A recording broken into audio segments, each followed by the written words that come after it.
Pengantin di Solo dikerubungi lalat saat make up, terungkap penyebab sebenarnya.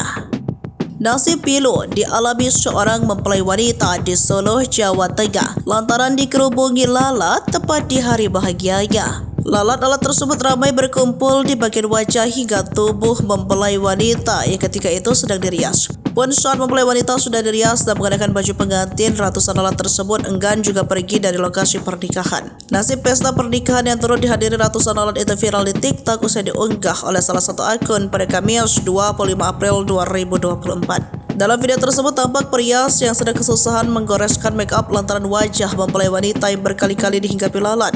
Mempelai wanita itu pun tampak tak nyaman dan beberapa kali menyapu wajahnya untuk mengusir lalat yang berdatangan. Rupanya ratusan lalat itu datang lantaran lokasi pesta pernikahan atau rumah mempelai wanita berada di dekat kandang peternakan ayam.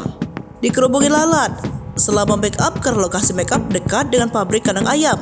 Mantan tidak nyaman karena lalat semakin banyak, papar pengunggah video.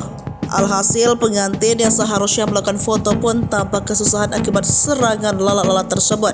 Untuk menghindari lalat saat melakukan sesi foto, kedua mempelai sampai harus pergi keluar rumah.